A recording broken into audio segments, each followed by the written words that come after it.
நல்லதே நினைக்கிற அழகான நல்ல உள்ளங்களுக்கு இந்த ஆஃபியோட ஸ்பெஷல் லவ் அண்ட் ஹாய். எல்லோரும் எப்படி இருக்கீங்க? நல்லா இருக்கீங்கன்னு நம்புகிறேன். நானும் இங்கே அதுவும் ஸ்பெஷலாக இன்றைக்கி உங்கள் கூட இருக்கும்போது இன்னும் ஹாப்பியாக இருக்கேன். இது லாஸ்ட்டு சண்டேயோட விலாக். மார்னிங் 11 AM ஸ்டார்ட் ஆகி நைட்டு 11 PM வரைக்கும் நடந்த விஷயங்களை ஷேர் பண்ண போகிறேன். அது என்னடா கரெக்டாக 11 AM 11 PM நினைக்கிறீங்களா? பிகாஸ் அன்றைக்கி டே எனக்கு அப்படி தான் அமைஞ்சிது. இன்றைக்கி ஈவினிங் ஒரு சர்ப்ரைஸ் இருக்குது. அதுக்காக தான் சிஸ்டர்ஸ் எல்லோரும் வந்திருந்தாங்க. பட் இன்றைக்கி இந்த டைமுக்கே வருவாங்கன்னு நான் எதிர்பார்க்கவே இல்லை. சடனாக கால் பண்ணி வரேன்னு சொல்லிட்டாங்க. வீட்டில் எல்லாருமே சிக்கன் பாயா கேட்டிருந்தாங்க. ஸோ அதுக்காக சிக்கன் வாங்கி கொடுத்துட்டு காலையிலேயே ஹஸ்பண்ட் கிளம்பிட்டாரு. எங்களுக்கு சண்டே டைமில் காலையிலனாலே 10:30 தான். ஸோ 10:30க்கே வாங்கி கொடுத்து கிளம்பிட்டாங்க. ஒரு 11 o'clock தான் தங்கச்சி கால் பண்ணி அக்கா வீட்டுக்கு வரேன்னு சொல்லியிருந்தாங்க. இன்றைக்கி என்னன்னு தெரியல, நார்மலாகவே காலையிலேருந்து ரொம்ப தலைவலியாக இருந்துச்சு. நான் எழுந்ததுமே ஒரு டீ போட்டு குடிச்சிட்டேன். இருந்தாலும் ரொம்ப தலைவலியாக இருக்கேன், கொஞ்சம் காஃபி போட்டு குடிக்கலான்னு பால் அடுப்பில் வச்சேன். கொஞ்சம் ஒர்க் இருந்ததுன்னு இப்படி வந்து அந்த வேலையை ஸ்டார்ட் பண்ணேன். அதுக்குள்ளே பாலை வச்சுருக்கதே மறந்துட்டேன். பால் இந்த மாதிரி அடி பிடிச்சிச்சு. இதுக்கு முன்னாடி எனக்கு ஒரு தடவை அந்த மாதிரி அடி பிடிச்சிருந்துச்சு. நானும் என்னென்னமோ போட்டு ட்ரை பண்ணேன். யூடியூப்பில் சொன்ன எல்லா விஷயத்தையும் போட்டு ட்ரை பண்ணேன். எனக்கு அது ஒர்க் ஆகிற மாதிரி தெரியல. அந்த பாத்திரத்தையே தூக்கி குப்பையில் போட்டேன். மறுபடியும் இந்த பாத்திரம் ஆயிடுச்சு. இப்போ என்ன பண்ணுறதுனே தெரியல. சரி, எனக்கு தான் நீங்கள் இருக்கீங்களேன்னு கேட்கலான்னு உங்ககிட்ட காமிச்சிருக்கேன். ஏதாச்சும் ஐடியா இருந்தால் எனக்கு கமெண்ட் பண்ணுங்கள். என்னுடைய கடைசி சிஸ்டர் சிக்கனே சாப்பிட மாட்டாங்க. கால் பண்ணி வீட்டுக்கு வரும்னு சொல்லும் போதுமே அக்கா நீ என்ன ரெசிபி செஞ்சுருக்க அப்படின்னு தான் கேட்டிருந்தாங்க.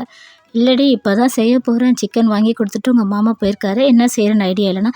அங்கேயும் சிக்கன் நான் மம்மி வீட்டுக்கு வந்தேன். மம்மி வீட்லேயும் சிக்கன் தான் பண்ணியிருந்தாங்க. ஆனால் நான் மீன் வாங்கிட்டு வந்து கொடுத்தேன் மம்மிக்கிட்ட, மீன் குழம்பு வைக்க சொல்லி. பட் சிக்கன் காலையிலேயே பண்ணிட்டாங்க. நைட்டு வந்து மீன் குழம்பு வைக்கிறேன்னு சொல்லிட்டாங்க. அப்போ நீயும் சிக்கன் தானா அப்படின்னு சொல்லிட்டு ரொம்பவே ஷாக் ஆகிட்டாங்க. ஆனால் நான் அவங்கள சிக்கன் சாப்பிட சொல்லி ரொம்பவே புஷ் பண்ணிகிட்ருக்கேன் இப்போ கொஞ்ச நாளாகவே. சரி ஓகே, வாங்கிட்டு வந்த ஃபிஷ்ஷை எடுத்துகிட்டு வா, நான் எங்கேயாவது உனக்கு குழம்பு வச்சு வறுத்து கொடுக்குறேன்னு சொல்லியிருந்தேன். இல்லைக்கா வேணாம், நீ சிக்கன் செய்கிறேன்னு சொல்கிறல, எனக்கு அரியாலி சிக்கன் செஞ்சு தரியான்னு கேட்டிருந்தாங்க. சரி, அவளே சிக்கன் சாப்பிட மாட்டா, அரியாலி சிக்கன் வேணும்னு கேட்டதுனால அவளுக்காக அரியாலி சிக்கன் தான் ரெடி பண்ணிட்டு இருந்தேன். இந்த ரெசிபி யாருக்கு தெரியாது, தெரியாதவங்களுக்கு சொல்கிறேன், கேட்டுக்கோங்க. இது என்னோடய ஸ்டைலில் நான் பண்ணுறேன். முக்கியமான விஷயம், இந்த வீடியோவில் உங்களுக்கு இன்றைக்கி 2 ரெசிபி இருக்குது. ரெண்டுமே ரொம்ப சூப்பரான ரெசிபி. ட்ரை பண்ணாதவங்க கண்டிப்பாக வீடியோ பார்த்ததுமே ட்ரை பண்ணுங்கள். ட்ரை பண்ணிவிட்டு எனக்கு மறக்காமல் எப்படி வந்திருக்குன்றதை கமெண்ட் பண்ணுங்கள். ஏன்னா செம்ம சூப்பரான ரெசிபி தான். ரெண்டுமே நான்வெஜ் ரெசிபி தான். வெஜிடேரியன் யாராவது பார்த்துருந்தீங்கன்னா மன்னிச்சிக்கோங்க. உங்களுக்கான சூப்பரான ரெசிபியோட நெக்ஸ்ட் வர வீடியோங்களில் நான் கண்டிப்பாக போடுவேன். மண் சட்டியில் தான் செய்ய போகிறேன் அரியாலி சிக்கனு. ஸோ சட்டி சூடாக ரொம்ப லேட் ஆகும். அதனால் அதை ஆன் பண்ணி விட்டுட்டு இங்கே ரூமுக்கு வந்துட்டேன். வரும்போதே செம்ம டயர்டாக வந்துட்டாங்க. வந்ததுமே சாப்பாடு ஏதாவது இருக்கான்னு தான் கேட்டாங்க. ஜூஸ் ஏதாவது போடவா, டீ ஏதாவது போடவான்னு கேட்டால், ஜூஸ் இப்போ தான் வரும்போது குடிச்சிட்டு வந்தோம், டீ எல்லாம் இந்த டைம் வேணாம், சீக்கிரமாக சாப்பாடு ரெடி பண்ணி எங்களுக்கு முதல்ல அது கொடு அப்படின்னு சொல்லிட்டாங்க. சரி ஓகேன்னு இந்த பக்கம் வந்துட்டு சட்டியில் எண்ணெய் ஊற்ற ஆரம்பிச்சிட்டேன். கடலை எண்ணெயில் தான் செய்கிறேன். எண்ணெய் நல்லா சூடானதும் 2 கிராம்பு, ஒரு சின்ன துண்டு பட்டை சேர்த்துக்கோங்க. அது கூட ஒரு வெங்காயத்தை இந்த மாதிரி சின்னதாக சாப் பண்ணி சேர்த்துருக்கேன். இந்த மாதிரி சின்னதாக சாப் பண்ணி சேர்க்கும் போதும் அந்த கிரேவியோட டெக்ஸ்சர் ரொம்ப சூப்பராக இருக்கும். நோட் பண்ணிங்களா ஒரு விஷயத்த, நான் ஆனியன் சாப்பரில் தான் இன்றைக்குமே வெங்காயம் சாப் பண்ணியிருக்கேன். ஸோ யாரெல்லாம் இது வாங்கலையோ கண்டிப்பாக வாங்குங்க, உங்களுக்கு ரொம்ப பெரிய ஹெல்ப்பாக இருக்கும். முக்கியமாக சண்டேஸ் டைமில் செம்ம ஹெல்ப்பாக இருக்கும். இவங்க தான் என்னோடய கடைசி தங்கச்சி. சிக்கன் சாப்பிடவே மாட்டேன்னு சொன்னால அந்த ராஜாத்தி தான் இவங்க. இந்த கடைக்குட்டி ராஜாத்தி எதனால் சிக்கன் சாப்பிட மாட்டாங்கன்றதை இந்த வீடியோவில் கண்டிப்பாக ஷேர் பண்ணுறேன். அது ஒரு பெரிய ஸ்டோரி, உங்களுக்கு ஒரு சூப்பரான ஸ்டோரி இருக்குது. ஸோ வீடியோவை மிஸ் பண்ணாமல் எண்டு வரைக்கும் பாருங்கள். நிறைய சர்ப்ரைஸான விஷயம் இருக்குது. ஈவினிங் வெளியே போகிறோன்னு சொல்லியிருந்தேன்ல, அந்த கிளிப்பிங்ஸ்லாம் நிறைய ஆட் பண்ணியிருக்கேன். உங்களுக்கு சைட் பை சைடாக அரியாலி சிக்கன் ரெசிப்பியும் சிக்கன் பாயாவையும் ரெண்டுமே ஒரே டைம் காட்டுறேன். ஸோ அடிக்கடி இது பக்கம் இதையும் காட்டுற மாதிரி இருக்கும், அந்த பக்கம் காட்டுற மாதிரி இருக்கும். நான் தக்காளி கட் பண்ணது பார்த்திங்கன்னா பாயாவுக்கு தான் கட் பண்ணேன். ஒரே ஒரு கொஞ்சம் பெரிய தக்காளியை கட் பண்ணி அந்த பக்கம் வச்சுட்டேன். இங்கே வெங்காயம் நல்லா வதங்கி வந்ததும் இஞ்சி பூண்டு பேஸ்ட்டு ஒரு 1.5 ஸ்பூன் சேர்த்துருக்கேன். அது கூடவே 1/4 ஸ்பூன் மஞ்சள் பொடி சேர்த்துருக்கேன். இது கூட வந்து கொஞ்சம் எக்ஸ்ட்ரா மஞ்சள் பொடி சேர்த்துக்கோங்க, அப்போ நல்லாயிருக்கும், அந்த கலருமே சூப்பராக இருக்கும். இஞ்சி பூண்டோட பச்சை வாசனை போனதுக்கப்புறம் நீங்கள் சிக்கன் சேர்த்துக்கோங்க. நான் வந்து ஒரு 1/2 கிலோ சிக்கன் சேர்த்துருக்கேன். இன்றைக்கி 1 கிலோ சிக்கன் தான் வாங்கிட்டு வந்திருந்தாங்க. ஆக்சுவலி தங்கச்சிங்க எல்லாரும் வராங்க அப்படின்றதெல்லாம் கிடையாது. இருக்கிற சிக்கன்லேயே இன்றைக்கி எல்லாருமே சாப்பிட்டுக்கிறோம். ஏன்னா ஈவினிங் வெளியே போகிறதுனால அதிகமாக வேணாம், கொஞ்சம் இருந்தாலே போதும்னு சொல்லிட்டாங்க. அதனால் வாங்கிட்டு வந்த 1 கேஜி சிக்கன்லேயே நான் இன்றைக்கி எல்லா ரெசிப்பியும் பண்ணியிருக்கேன். இந்த பக்கம் பாயா செய்கிறதுக்காக தான் குக்கர் வச்சுருக்கேன். குக்கரில் எண்ணெய் ஊற்றுனதும் நல்லா சூடானதுக்கப்புறம் பிரியாணி ஸ்பைசஸ் எல்லாத்தையும் சேர்த்துக்கோங்க. அது கூட 1/4 ஸ்பூன் சோம்பு சேர்த்துக்கோங்க. சோம்பு, பிரியாணி ஸ்பைசஸ் எதையும் கருக விட்டுறாதீங்க. நல்லா லோ ஃப்ளேம்லேயே வச்சுக்கோங்க. அதுக்கப்புறம் வெங்காயம், ஒரு வெங்காயம் நான் சாப்பரில் போட்டதுனால பொடியாக நறுக்குனதையே சேர்த்துட்டேன். நீங்கள் எப்படி வேணாலும் சேர்த்துக்கலாம் இந்த ரெசிபிக்கு வெங்காயம். ஏன்னா நம்ம குக்கரில் தான் போட போகிறோம். அது ஒரு பக்கமாக வெங்காயம் வதங்கிட்டுருக்கு. ஸோ வெங்காயம் ஓரளவுக்கு கண்ணாடி பதமாக வதங்கி வந்தால் போதும். இந்த பக்கம் நான் மசாலா சேர்த்துக்கிறேன். இது ஹரியாலி சிக்கனுக்கு மசாலா பார்த்திங்கன்னா உங்களுக்கு காரத்துக்கு ஏற்ற மாதிரி மிளகாத்தூள் சேர்த்துக்கோங்க. தனி மிளகாத்தூள் நான் 1 ஸ்பூன் சேர்த்துருக்கேன். அது கூட 1/2 ஸ்பூன் கரம் மசாலா, சீரகத்தூள் சேர்த்துருக்கேன். தனியாத்தூள் 2 ஸ்பூன் சேர்த்துருக்கேன். தனியாத்தூள் வந்து கொஞ்சம் அதிகமாக சேர்த்திங்கன்னா ரொம்ப வாசனையாக சூப்பராக இருக்கும். எனக்கு பர்சனலாக ரொம்ப பிடிக்கும். பட் ரேஷியோ அப்படின்னு பார்த்தீங்கன்னா 1 ஸ்பூன் தனி மிளகாத்தூள்னா 1/2 ஸ்பூன் தனியா பொடி சேர்த்திங்கன்னா கரெக்டாக இருக்கும். மிக்ஸி ஜாரில் நல்ல கட்டியான தயிர், ஒரு கைப்பிடி நிறைய கொத்தமல்லி, புதினா, காரத்துக்கு 2 பச்சை மிளகா சேர்த்து நல்லா அரைச்சி அதையுமே சேர்த்துக்கோங்க. சேர்த்துட்டு உப்பும் சேர்த்து நல்லா மிக்ஸ் பண்ணி விட்டுக்கோங்க. நீங்கள் பச்சை மிளகா எந்த அளவுக்கு சேர்க்குறீங்களோ அதுக்கு ஏற்ற மாதிரி உங்களோட தனி மிளகாத்தூளில் கொஞ்சம் கவனம் வச்சுக்கோங்க. ஏன்னா திடீர்னு மிளகா காரம் எப்படி இருக்கும்னு நம்மளால் சொல்ல முடியாது இல்லையா? அதனால் இப்போ இந்த பக்கம் நம்ம பாயாக்கு வந்துடலாம். பாயாக்கு நம்ம ஒரு தக்காளி நறுக்கி வச்சோம் இல்லையா, அந்த தக்காளியை சேர்த்து நல்லா மிக்ஸ் பண்ணி விட்டுக்கோங்க. இந்த தக்காளியை அந்த அளவுக்குலாம் வதங்கி வரணும்லாம் இல்லை, சும்மா ஓரளவுக்கு வதங்கி வந்தால் போதும். அது கூட பச்சை மிளகா, ஒரு 2 பச்சை மிளகா சேர்த்துக்கோங்க. இந்த பக்கம் அந்த பக்கம்னு உங்களை ரொம்ப அலைய விடுறேன்னு நினைக்கிறேன். இந்த ரெசிபி அந்த ரெசிபின்னு ரொம்ப கன்ஃபியூஸ் ஆகுறீங்களான்னு என்னன்னு தெரியல. உங்களுக்கு டீட்டெயிலாக சொல்லியிருக்கேன். இதையும் புரியல அப்படின்னா கண்டிப்பாக டிஸ்கிரிப்ஷனில் இதுக்கு என்னென்ன மசாலா எவ்வளோ போடுறோன்றதை முடிஞ்சால் நான் டிஸ்கிரிப்ஷனில் கிளியராக சொல்கிறேன். சிக்கன் பாயாக்கு தேங்காய் ரொம்ப முக்கியம். இது மட்டன் பாயா எப்படி பண்ணுவோமோ, அதாவது ஆட்டுக்கால் பாயா எப்படி பண்ணுவோமோ அதே ஸ்டைலில் தான் சிக்கன் பாயா. இந்த சிக்கன் பாயாவுக்கு முக்கியமான விஷயத்தையும் நான் உங்ககிட்ட சொல்லவே இல்லை. சிக்கன் பாயாவுக்கு சிக்கன் வாங்கும் போதும் நல்ல எலும்பாக இருக்கிற சிக்கனாக வாங்கிக்கோங்க. நல்ல கனகனமான பீஸாக போட்டு கேட்டு வாங்கிக்கோங்க. ரொம்ப குட்டி குட்டி பீஸ் வேணாம், நல்ல கனமான பீஸாக கேட்டு வாங்கிக்கோங்க. அப்போ தான் பாயாவுக்கு செம்ம டேஸ்ட்டாக இருக்கும். இன்னொரு விஷயம், தங்கச்சிங்கெல்லாம் வந்திருக்காங்க இல்லையா? ஸோ ஹஸ்பண்ட் கால் பண்ணி இது மாதிரி தங்கச்சிங்க வந்திருக்காங்கன்னு சொல்லியிருந்தேன். மச்சினிச்சிங்க வந்திருக்காங்கன்னு சொன்னதுமே மனுஷன் சிட்டா பறந்து வந்துட்டார். அவர் வந்த நேரம் எனக்கு பெரிய ஹெல்ப்பு இந்த தேங்காய் உடைக்கிறது. நான் தேங்காய் இது வரைக்கும் உடைச்சதே இல்லை, எனக்கு தேங்காய் உடைக்கவே தெரியாது. நான் அவர்கிட்ட தான் கொடுப்பேன், இல்லைன்னா பக்கத்தில் யார்கிட்டயாவது கொடுத்து உடச்சி வாங்கி வச்சுப்பேன். தேங்காய் உடைக்கிறதுக்காக தேங்காய் உடைச்சதும் அந்த தேங்காய் பீஸ் போடணும் இல்லையா? ஸோ போடுறதுக்காக நான் அதுக்குன்னு ஒரு கத்தி வச்சுருக்கேன். அது கத்தியும் என்னன்னு சொல்கிறதுன்னு தெரியல.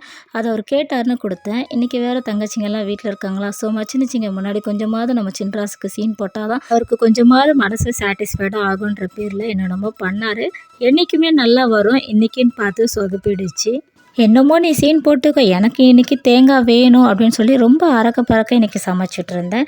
இந்த பக்கம் நான் தக்காளியும் பச்சை மிளகாவும் போட்டிருந்தேன்ல பாயாக்கு, அது கூடவே கொஞ்சம் ஒரு கைப்பிடி நிறைய புதினா சேர்த்துக்கோங்க. புதினா வந்து ரொம்ப வாசனையாக சூப்பராக இருக்கும். நான் சொன்ன மாதிரி புதினாவையும் அந்த சிக்கன் பீஸு நல்லா எலும்பாக இருக்க சிக்கன் பீஸாக சேர்த்துக்கோங்க. எல்லாம் சேர்த்து நல்லா மிக்ஸ் பண்ணி விட்டுக்கோங்க. நான் எல்லாம் போட்டதுக்கப்புறம் எனக்கு அந்த சின்ன குக்கர் பத்தவே இல்லை. உடனே நான் பெரிய குக்கருக்கு மாற்றிட்டேன். என்னோடய பிளான் என்னென்னா கரெக்டாக வரும் அப்படின்னு நினச்சேன். பட் அது சிக்கன் போட்டதுமே அது ஃபுல்லாக நிரம்பிச்சு. ஏன்னா நம்ம சிக்கன் போட்டதுக்கப்புறம் மசாலாலாம் போட வேண்டியது இருக்குது, தண்ணி ஊற்றணும். ஸோ வேலைக்கு ஆகாதுன்னு சொல்லிட்டு நான் கொஞ்சம் பெரிய குக்கரில் மாற்றிட்டேன். எப்போவுமே நம்மளுக்கு சமைக்கும் போது இந்த பாத்திரத்தில் கரெக்டாக வரும் அப்படின்னு நம்மளுக்கு தெரியும். ஸோ நம்மளை விட வேறு யாருக்கும் தெரியாது. நம்மளுக்கு தெரிஞ்சு தான் பாத்திரத்தை சூஸ் பண்ணி அதுக்கேற்ற மாதிரி ரெசிபி பண்ணுவோம். சம்டைம்ஸ் நம்மளையும் மீறி நம்மளுக்கு பண்ணுறதை நினச்சதை விட எக்ஸ்ட்ராவே குவான்டிட்டி வந்துடும். ஸோ அந்த மாதிரி டைமில் இந்த மாதிரி பாத்திரம் சேஞ்ச் பண்ணுற மாதிரி இருக்கும். எனக்கு இதோட செகண்ட் டைம் நடக்குது. இந்த மாதிரி நீங்கள் அர்ஜென்ட்டாக குக் பண்ணும் போது இப்படி ஏதாச்சும் நடந்திருந்தால் எனக்கு கமெண்ட் பண்ணுங்கள். ஏன்னா ஹஸ்பண்ட் கேட்டிருந்தாங்க, இது மாதிரி ஆகுன்னு உனக்கு முன்னாடியே தெரியாதா, பாத்திரம் பெருசாக சூஸ் பண்ணியிருக்கலாம்ல அப்படின்னு சொன்னாங்க. அப்போ நான் சொன்னேன், இதெல்லாம் நடக்கிறது சகஜம் தான் குக்கிங்கில் அப்படின்னு சொல்லியிருந்தேன். ஸோ நீங்கள் யாராவது கமெண்ட் பண்ணிங்கன்னா என்னை காப்பாற்றின மாதிரி இருக்கும். இப்போ பாயாக்கான ரெசிபிக்கு வருவோம். ஒரு 2 பத்தை தேங்காவை கட் பண்ணி சேர்த்துக்கோங்க. அது கூட பச்சை மிளகா, அது கூட ஒரு 1/2 ஸ்பூன் சோம்பு சேர்த்துக்கோங்க. கசகசா, முந்திரி இது எல்லாமே தண்ணியில் ஒரு 10 நிமிஷம் ஊற வச்சு எடுத்துருக்கேன். அதையுமே சேர்த்து நல்ல ஒரு விழுதாக அரைச்சி எடுத்துக்கோங்க. அது தனியாக எடுத்து வச்சுக்கோங்க. இப்போ பாயாக்கு மசாலா சேர்த்துக்கலாம். குழம்பு மிளகாத்தூள் எல்லார் வீட்லேயும் கண்டிப்பாக இருக்கும். அந்த மிளகாத்தூளை ஒரு 1½ ஸ்பூன் சேர்த்துக்கோங்க. ரொம்ப சூப்பராக இருக்கும். இந்த மிளகாத்தூள் சேர்க்கும் போதும் கண்டிப்பாக ட்ரை பண்ணி பாருங்கள். நம்ம வீடியோவில் மட்டன் பாயா ரெசிபி ஆல்ரெடி பண்ணியிருக்கேன். அதாவது ஆட்டுக்கால் ரெசிபி, ஆட்டுக்கால் பாயா அந்த வீடியோ போட்டிருக்கேன். செக் பண்ணிக்கோங்க. லிங்க்கை டிஸ்கிரிப்ஷனில் கொடுக்குறேன். அந்த ஆட்டுக்கால் பாயா ரெசிப்பியை நான் சொன்ன மாதிரியே செய்யுங்க. செம்ம டேஸ்ட்டாக இருக்கும். இப்போ நம்ம சிக்கன் பாயா செய்கிறோம் பார்த்தீங்களா, அந்த மாதிரி இருக்காது. ஆட்டுக்கால் பாயாவோட ரெசிபி கம்ப்ளீட்டாக வேறு மாதிரி இருக்கும். ரொம்ப சூப்பராக இருக்கும். ட்ரை பண்ணி பாருங்கள். அரைச்ச அந்த தேங்காய் அரைச்ச விழுது எல்லாத்தையுமே சேர்த்துக்கிறேன். சிக்கன் பாயாவுக்கு 3 விஷயம் ரொம்ப முக்கியம். ஒன்று புதினா, இன்னொன்று பார்த்திங்கன்னா இந்த அரைச்ச தேங்காய் விழுது, அதுக்கப்புறம் பார்த்திங்கன்னா இதுதான் மெயின் விஷயம், நல்ல எலும்பாக இருக்கிற சிக்கனை வாங்கிக்கோங்க. நான் சொன்ன மாதிரி கொஞ்சம் பெரிய சைஸாகவும் வாங்கிக்கோங்க. இப்போ குக்கர் மூடி போட்டு நல்லா ஹை ஃப்ளேமில் ஒரு விசிலும் லோ ஃப்ளேமில் ஒரு விசில் வச்சு எடுத்துக்கோங்க. சூப்பரான சிக்கன் பாயா ரெடி ஆகிடும். ஃபைனலாக நம்ம கொத்தமல்லியெல்லாம் போட்டு இறக்கிட்டிங்கன்னா செம்ம டேஸ்ட்டாக இருக்கும். அம்மா வீட்டிலேருந்து வந்திருந்தாங்க இல்லையா, அவங்களும் இன்றைக்கி ஒரு சிக்கன் கிரேவி பண்ணியிருந்தாங்க.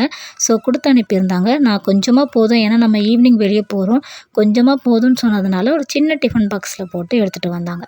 நாம் வீட்டில் என்ன தான் எவ்வளோ வித்தியாசமான ரெசிபி ட்ரை பண்ணி சாப்பிட்டாலும் நம்ம அம்மா வீட்டிலேருந்து வர அந்த ஃபுட்டு இருக்குது பார்த்தீங்களா, அதை எப்படின்னே சொல்ல முடியாது. அவங்க ரொம்ப சிம்பிளாக தான் செஞ்சுருப்பாங்க. ஆனால் அது நல்லா வாசனையாக இருக்கும்.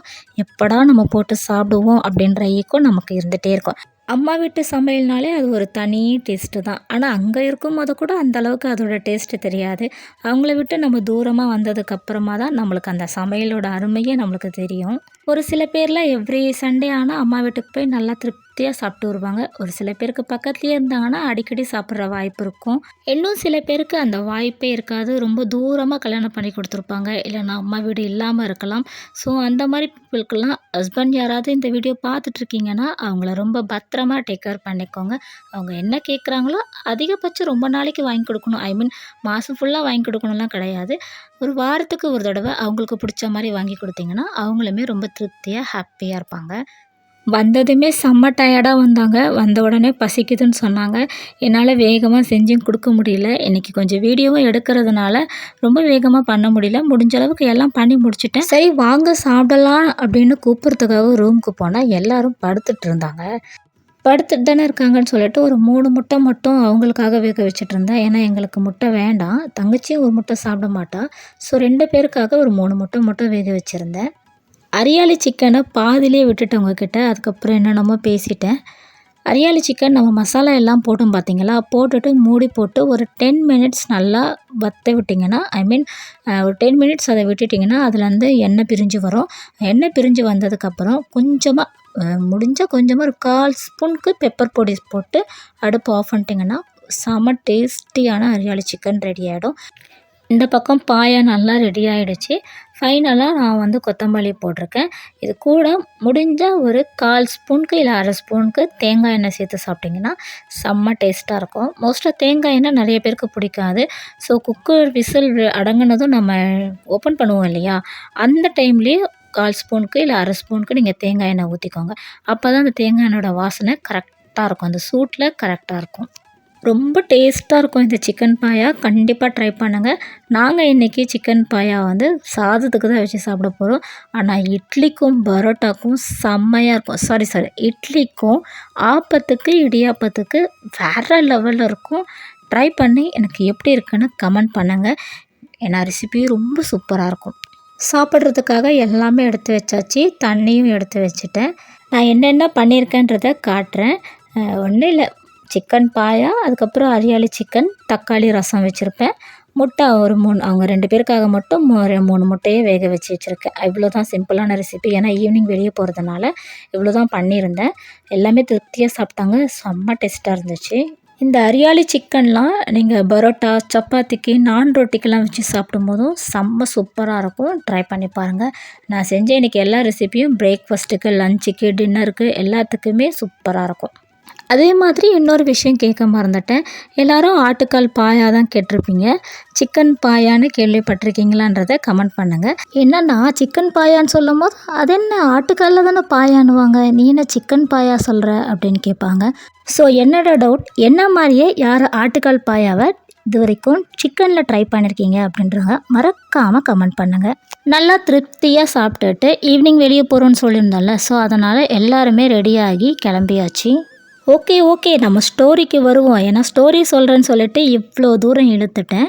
ஒரு 15 இயர்ஸ் முன்னாடி நாங்கள் தோப்பில் தான் வீடு இருந்தோம். ஸோ தோப்பு பார்த்திங்கன்னா மாங்காய் தோப்பு. அங்கேயே வீடு இருந்தது. அங்கேயே கோழி, வாத்து, ஆடு எல்லாம் வளர்த்துட்டு இருந்தோம். ஸோ வெளியே கறி வாங்கி சாப்பிட்ற மாதிரி எங்களுக்கு இருக்காது. நாங்கள் வளர்க்குற கோழியே அடித்து சாப்பிட்ற மாதிரி தான் இருக்கும். சரி, ஒரு நாள் கறி குழம்பு வைக்கலான்னு சொல்லிட்டு ஐயம்மா எப்பயும் போல் வழக்கமாக எப்படி பண்ணுவாங்களோ அதே மாதிரி கோழியை பிடிச்சி அடிச்சிட்டாங்க. அடித்து அதோட ரெக்கை எல்லாமே உரிச்சாச்சு. உரித்து அது உடம்பு ஃபுல்லாக மஞ்சள் தடவி நெருப்பில் காட்டுவாங்க இல்லையா, அந்த கொஞ்சம் கொஞ்சம் முடியெலாம் இருக்கும்ல. ஸோ நெருப்பில் காட்டுற டைமில் அப்படியே உயிரோடு எழுந்து ஓடிடுச்சு. எல்லாரும் சொல்லுவாங்க பார்த்தீங்களா, உரிச்ச கோழின்ட்டு. ஸோ உண்மையாகவே உரிச்ச கோழியை பார்த்தது நாங்களாக தான் இருப்போம் போல். அது ஓட்டத்துக்கு பார்க்கணுமே, ஒரு தோப்பையே ரவுண்ட் அடிச்சிச்சு. அதோட ஸ்பீடுக்கே எங்கள் ஐயம்மா ஓடி ஒரு வழியாக அதை பிடிச்சிட்டு வந்து அடிச்சிட்டாங்க குழம்புக்கு. நல்லா சாகடிச்சு கட் பண்ணி குழம்பு வச்சாச்சு. இது எல்லாமே நாங்கள் 4 பேரும் லைவாக எங்கள் ஐயம்மா பண்ணுறத பார்த்துக்கிட்டு இருப்போம். ஏன்னா தோப்பில் வீடு இருந்ததுனால அக்கம் பக்கம் எந்த வீடும் இருக்காது. ஸோ ஃபுல் அண்ட் ஃபுல் எங்களுக்கு எங்கள் ஐயம்மா கூட மட்டும்தான் இருப்போம். அவங்க என்ன பண்ணுறாங்க அதெல்லாம் பார்த்துக்கிட்டு இருப்போம். அவங்க எங்கள் கூட ஜாலியாக விளையாண்டுட்டு இருப்பாங்க. அன்னைக்கு பார்த்தவ தான் அன்னியிலேருந்து இப்போ முன்னாடி போன 6 மாதம் வரைக்கும் அவள் சிக்கனே சாப்பிட்டது கிடையாது. இப்போ நாங்கள் எல்லாரும் சொல்லி அவள் கம்பல் பண்ணி சாப்பிட்டுட்ருக்கா. இந்த ஸ்டோரி தான் அவள் சிக்கன் சாப்பிடாததுக்கு ரீசன். ஆனால் இதே ஸ்டோரியை நான் யாருக்கிட்டையாவது சொன்னால் எல்லாருமே சிரிக்கிறாங்க. தோல் உரிச்சாங்களாம், அடித்தாங்களாம், நெருப்பில் காட்டினாங்களாம், ஓடிச்சான், இதெல்லாம் நம்புகிற மாதிரி இருக்கா அப்படின்ட்டு எல்லாருமே கேட்குறாங்க. ஆனால் அதுதான் உண்மை. எங்கள் 4 பேர்கிட்டே கேட்டாலுமே இந்த கதை நாங்கள் சொல்லுவோம். சாரி இந்த கதை சொல்லுவோன்னு கிடையாது, நடந்ததை சொல்லுவோம். ஈவினிங் வெளியே போகிறோன்னு சொல்லியிருந்தோம். ஈவினிங் ஒரு சர்ப்ரைஸ் இருக்குதுன்னு சொல்லியிருந்தேன். பட் எங்கே போகிறோம், என்ன சர்ப்ரைஸ், அந்த மாதிரி எதுவுமே நான் சொல்லலை உங்ககிட்ட. பட் நாங்கள் எங்கே வரலான்னு இருந்தோமோ அந்த ஸ்பாட்டுக்கு தான் இப்போ வந்தாச்சு.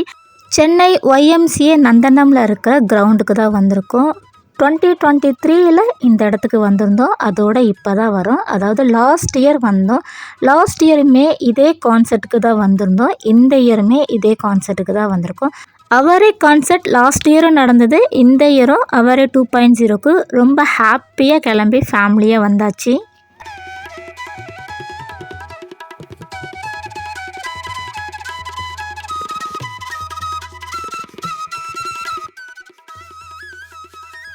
காலையிலேருந்து கிளம்பி இங்கே வர வரைக்கும் ரொம்பவே பரபரப்பாக போயிருந்ததுனால வேகமாக கிளம்பி வந்துட்டோமே தவிர ஒரு ஃபோட்டோ கூட எடுக்கலை. ஸோ உள்ளே வந்ததுமே வெளிச்சம் இருக்கும் போதுமே நல்லா ஃபோட்டோ எடுத்துக்கிட்டோன்னு பயங்கரமாக வளைச்சி எடுத்தாச்சு.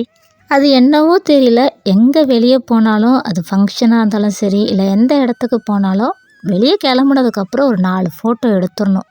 அதுவும் ஃபங்க்ஷன்லலாம் பார்த்திங்கன்னா ஃபோட்டோ எடுக்கிறதுக்காகவே தனியாக நிறைய டெக்கர் பண்ணியிருப்பாங்க. அங்கெல்லாம் போயிட்டால் நல்லா வளைச்சி ஃபோட்டோ எடுத்துப்போம். எங்களுக்கு யாராவது சிக்கனா போதும் அவங்க கையில் ஃபோனை கொடுத்துட்டு இந்த பக்கம் போஸ் கொடுத்துட்ருப்போம். அப்படி யாரும் இல்லைனாலும் பரவாயில்ல, செல்ஃபிலையாவது ஒரு 4 ஃபோட்டோ எடுத்துருவோம். ஏதாவது ஒரு 4 ஃபோட்டோ எடுத்து எங்கள் கேலரியில் இருந்தால் தான் எங்களுக்கு ஒரு சந்தோஷமே அந்த டே. உள்ள என்ட்ரிக்கு கண்டிப்பாக டிக்கெட் இருக்குது. ஸோ டிக்கெட் முன்னாடியே வாங்கி வச்சுருவோம். மினி விலாகில் ஒரு விஷயம் ஷேர் பண்ணியிருப்பேன். இந்த சின்ன குழந்தைங்கள கவர் பண்ணுற மாதிரி நிறைய விஷயம் விற்றுட்ருந்தாங்க. உள்ளே போனதுமே நாங்களே சின்ன பிள்ளைங்க மாதிரி ஆகிட்டோம். நான் வாங்குறதுக்கு முன்னாடி தங்கச்சி போய் முதல்ல வாங்கிட்டு வந்துட்டா. வாங்கினது இன்னும் ஆசையாயிடுச்சு. போய் கேட்டால் ரேட் அவ்வளோ அதிகமாக சொன்னால், தங்கச்சி வாங்கின இடத்துல ரொம்ப கம்மி. ஒரே இடத்துலையே அத்தனை பேர் விற்றுட்டு இருந்தாங்க. ஆனால் அநியாயத்துக்கு விற்றுட்டு இருந்தாங்க. ஒரு வழியாக பார்கிங் பண்ணி எங்களுக்கு பிடிச்ச மாதிரி வாங்கிட்டு உள்ளே வந்தாச்சு.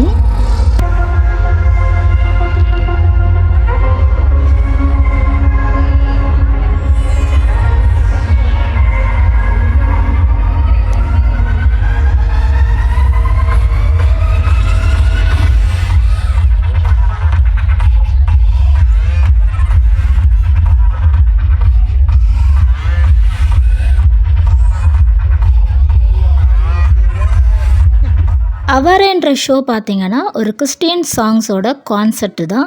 ஸோ இதே மாதிரி கான்செர்ட் தான் லாஸ்ட் இயரும் நடந்துச்சு. லாஸ்ட் இயர் மணிப்பூரில் ஒரு ப்ராப்ளம் நடந்தது. யாருக்கெல்லாம் தெரியல. யாருக்காவது தெரிஞ்சால் கமெண்ட் பண்ணுங்கள். நீங்கள் யூடியூப் இல்லை க்ரோம் கூகுளில் போய் பார்த்தீங்கனாலே தெரியும். மணிப்பூர் 2023 இன்சிடென்ட்னு போட்டாலே உங்களுக்கு வரும். அந்த மணிப்பூர் ப்ராப்ளம்காக ஹெல்ப் பண்ணுறதுக்காக தான் அவாரே கான்சர்ட் வந்து நடத்துனாங்க. பாஸ்டர் ரீனுகுமார் ராக் இன்டர்னல் சர்ச் புருஷவாக்கம்ல இருக்கிறவங்க தான் நடத்தியிருந்தாங்க. இந்த கான்சர்ட்டுக்கு வர்றதுக்கு ஒரு டிக்கெட் வாங்கணும் இல்லையா? ஸோ அந்த டிக்கெட் வாங்கின அமௌண்ட்டை சேவ் பண்ணி தான் எல்லாருக்குமே கலெக்ட் பண்ணி தான் அதை கொடுத்தாங்க மணிப்பூர் மக்களுக்கு. நல்லபடியாக மணிப்பூர் மக்களுக்கு நல்லபடியாக கொடுத்துட்றாங்க. ஸோ அதுக்கு செம்ம ஹாப்பி இந்த கான்சர்ட் வந்ததுனால. லாஸ்ட் இயர் வந்ததில் எங்களுக்கு ரொம்ப ஹாப்பி. நாங்களும் மணிப்பூர் இன்சிடெண்ட்டுக்கு ஒரு ஹெல்ப்பாக ஒரு பங்கு எங்களோட பங்கும் இருந்துச்சு அப்படின்னு நினைக்கும் போது ரொம்பவே ஹாப்பியாக இருந்துச்சு. அட் சேம் டைம் அவரே கான்சர்ட் வந்ததுக்கு எங்களுக்குமே செம்ம ஹாப்பியாக நல்லா என்ஜாய் பண்ணோம் லாஸ்ட் இயரு. ஸோ அதே மாதிரி இந்த இயரும் கிளம்பி வந்தாச்சு. ஜீசஸ் சாங்னாலே எல்லாருக்குமே பிடிக்கும் நான் நம்புகிறேன். பிகாஸ் வந்து எங்களுக்கெல்லாம் பார்த்தீங்கன்னா அந்த லிரிக்ஸ்லாம் ஜீசஸோட சாங்ஸோட லிரிக்ஸ்லாம் என்னமோ ஹார்ட்டை வந்து டச் பண்ணுற மாதிரி இருக்கும். எத்தனை பேருக்கு அப்படி இருக்குதுன்றதை கமெண்ட் பண்ணுங்கள் மறக்காமல்.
நான் சொன்னேன் இல்லையா, ராக் இன்டர்னல் சர்ச் தான் நடத்தியிருந்தாங்கன்ட்டு. ஸோ அவர் தான் இவர் பாஸ்டர் ரீனுகுமார். இவர் வந்தாலே செம்ம வைபிங்காக இருக்கும். அப்படியே யங்ஸ்டர்ஸ்லாம் பார்த்திங்கன்னா அவங்கள அறியாமலே செம்மையாக என்ஜாய் பண்ணி நல்லா வைப் பண்ணி டான்ஸ் பண்ணிகிட்ருப்பாங்க. அது மட்டும் இல்லாமல் அவரோட எனர்ஜி பார்த்திங்கன்னா நம்மளுக்கே டயர்டாக இருந்தால் நம்மளே எழுப்பி ஆட வைக்கிற மாதிரி இருக்கும். அந்தளவுக்கு அவர் எனர்ஜி அப்படி இருக்கும் பார்க்குறதுக்கு. அது மட்டும் இல்லாமல் அவரோட ஸ்பீச் பார்த்திங்கன்னா பயங்கர மோட்டிவேஷ்னல் ஸ்பீச்சாக இருக்கும். பாஸ்டர் ரீனுகுமாரை பற்றி சொல்லணுன்னா நான் நிறைய சொல்லலாம். பட் அவரை பற்றி நீங்கள் தெரிஞ்சுக்கணுன்னா அவரோட பேஜ் இன்ஸ்டாகிராமில் இருக்குது. பாஸ்டர் ரீனுகுமார் போட்டாலே உங்களுக்கு வரும். ஸோ அவரோட ஸ்பீச் எல்லாமே நிஜமாகவே நம்ம மனசை தொடுற மாதிரி இருக்கும். அவரோட வேர்ட்ஸ் எல்லாம் என்னமோ வந்து நம்ம அந்த டைமில் ஏதோ ஒரு ப்ராப்ளம் இருந்திருந்தால் நம்மளுக்கே அது சொல்கிற மாதிரி இருக்கும். அந்தளவுக்கு பயங்கரமாக இருக்கும். பாஸ்டர்ஸ்னால் எப்படி இருப்பாங்க அப்படிலாம் இருக்க மாட்டார். Pastor Renukumar totally different. எங்கள் எல்லாருக்குமே ரொம்ப பிடிக்கும். நீங்கள் யாராவது பாஸ்டர் ரீனுகுமாரை பற்றி கேள்விப்பட்டிருந்தீங்கன்னா கமெண்ட் பண்ணுங்கள் மறக்காமல்.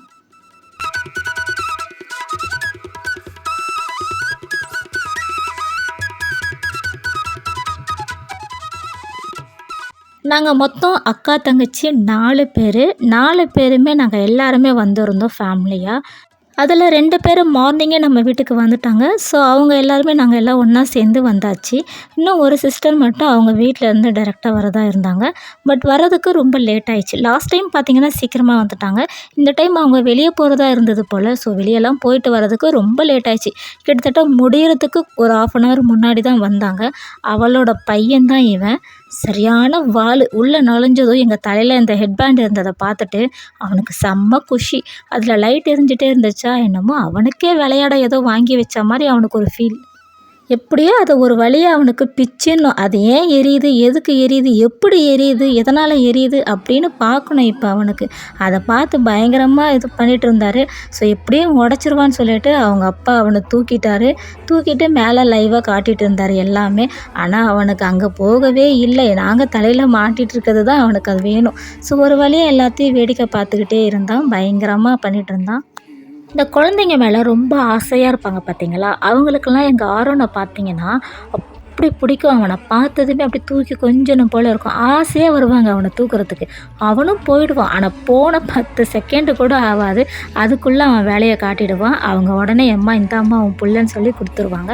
ஏன்னா கொஞ்சம் அசந்தா போதும் நம்ம கண்ணில் மனவாரி போட்டு எங்கேயாச்சும் ஓடி போயிடுவான். அவனை பிடிச்சி இழுத்துட்டு வரதுக்குள்ளே நம்ம ஒரு வழி ஆகிடுவோம்.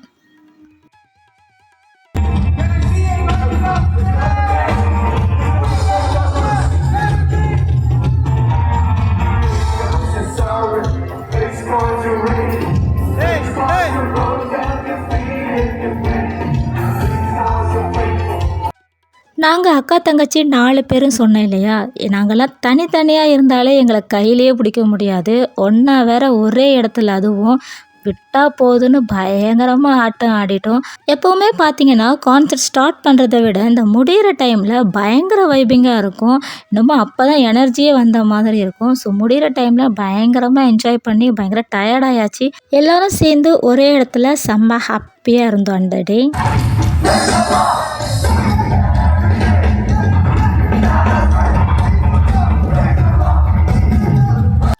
அவ்வளோதான், ஒரு வழியாக கான்சர்ட்டே முடிய போகுது. ஸோ நல்லா வைப் பண்ணி நல்லா கத்தியாச்சு ஃபைனலாக. நாங்கள் கத்தவோ எங்கள் ஆரோனும் கூட சேர்ந்து கத்திட்டான். ஸோ அவனை கத்தி கத்தி காட்டி வெறுப்பேற்றிட்டு இருந்தோம். அவனை வெறுப்பேற்றி என் மூஞ்சி ஃபுல்லாக புரண்டி விட்டுட்டான் பயங்கரமாக.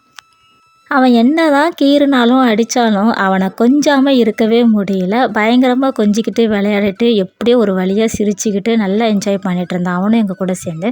அவன் சூப்பராக டான்ஸ் பண்ணுவான்னு அவங்க அப்பாவும் அம்மாவும் சொல்லிட்டு இருந்தாங்க. ஸோ அந்த ஸ்டெப் போட்டுட்டு அதே மாதிரி பண்ணுடான்னு சொன்னாங்க. அவன் அது பண்ணுறதுக்கு ரெடியாகவே இல்லை, விட்டால் போதுன்னு ஓடலான்ட்டு இருந்தான். ஒரு வழியாக அவன் பண்ணிட்டான் அந்த ஸ்டெப்பை. எங்களுக்கே செம்ம ஷாக், சூப்பராக பண்ணுறானே, அழகாக பண்ணுறானே. அப்போ தான் அவனோட மாஸ்டர் பிளானே என்னன்னு தெரிஞ்சுது. அந்த ஸ்டெப் போட்டுக்கிட்டே அப்படியே ரிவர்ஸ்லேயே போயிட்டு பின்னாடியே அப்படியே ஓடி போயிட்டான். அப்புறம் ஒரு வழியாக போய் அவனை கூட்டிகிட்டு இழுத்துட்டு வந்தாங்க. இன்னொரு விஷயம் கேட்கணுன்னு இருந்தேன். அக்கா தங்கச்சிங்கெல்லாம் ஒன்றா சேர்ந்தா எப்படி இருக்குன்றது அக்கா தங்கச்சிங்களாம் இருக்கிறவங்களுக்கு கண்டிப்பாக தெரியும். அதுவும் ஒன்றுத்துக்கு 4 பேர் அக்கா தங்கச்சிங்க இருந்தீங்கன்னா, நீங்கள்லாம் டீமாக சேர்ந்தீங்கன்னா, ஆஃப்டர் மேரேஜ் டீமாக சேர்ந்தீங்கன்னா எப்படி இருப்பீங்க அப்படின்றத எனக்கு மறக்காமல் கமெண்ட் பண்ணுங்கள். அவங்க அந்த பக்கம் போயிட்டாங்க, நாங்கள் இந்த பக்கம் வந்துட்டோம். வீட்டுக்கு வர்றதுக்கே 11 PM ஆகிடுச்சு. இதோட நெக்ஸ்ட்டு சாட்டர்டே வர லாங் வீடியோவில் பார்க்கலாம். இதோட இந்த வீடியோ முடியுது.